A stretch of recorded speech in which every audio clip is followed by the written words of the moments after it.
वक्फ सुधारणा विधेयकावर सुप्रीम कोर्टानं महत्त्वाचा निर्णय दिलेला आहे। कोर्टाकडून वक्फ विधेयकावर अंशतः स्थगिती आणली गेली आहे।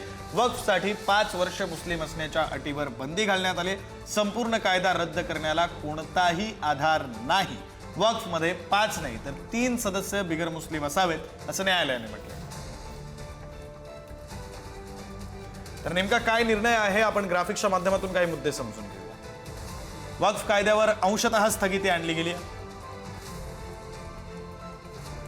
संपूर्ण वक्फ सुधारणा कायद्याला स्थगिती देण्यास मात्र नकार दिला। वक्फ कायद्याला स्थगिती देण्याबाबत आम्ही सर्वांचा युक्तिवाद ऐकला असं न्यायालयाने म्हटलं। हस्तक्षेप केवळ काही महत्त्वाच्या निर्णयात केला जातो असंही न्यायालयाने म्हटलं।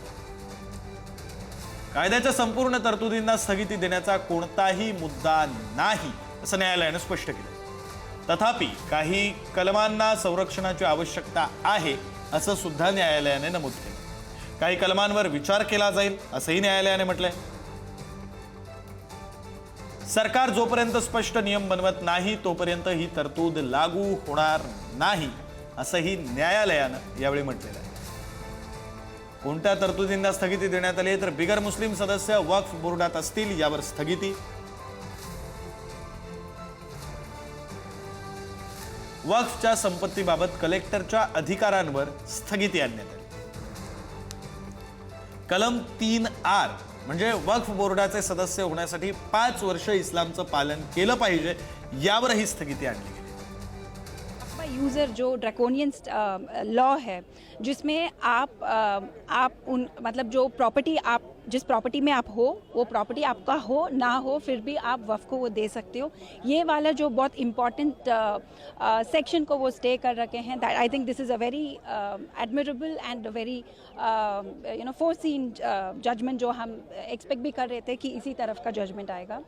जो वक्फ काउंसिल में जो मेंबर्स को वेग रखा गया था कि कौन आएगा, उसको लिमिट कर दिया है कि 4 से ज्यादा नॉन मुस्लिम नहीं हो सकते। उसी तरह वक्फ बोर्ड की जहां तक बात है उसको भी काफी वेग रखा था स्टैट्यूट में, तो उसको भी लिमिट कर दिया गया है कि 3 से ज्यादा नॉन मुस्लिम नहीं हो सकते।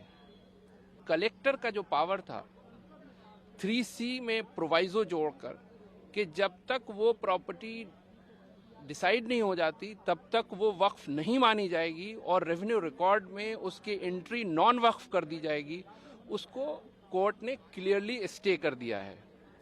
तो वो एक बहुत अच्छा ऑर्डर है।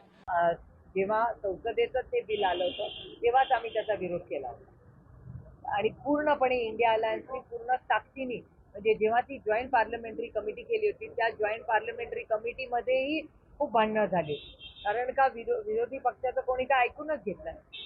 त्यामुळे दुर्दैव आहे की ज्या जॉईंट पार्लमेंटरी कमिटीमध्ये सगळ्यांची मतं घ्यायची असतात त्याच्यात विरोधी पक्षाला जी मतं आहेत किंवा डिसेंट नोट जी आहे त्याला काहीच महत्त्व दिलं नाही, त्याला केराची टोपली दाखवली।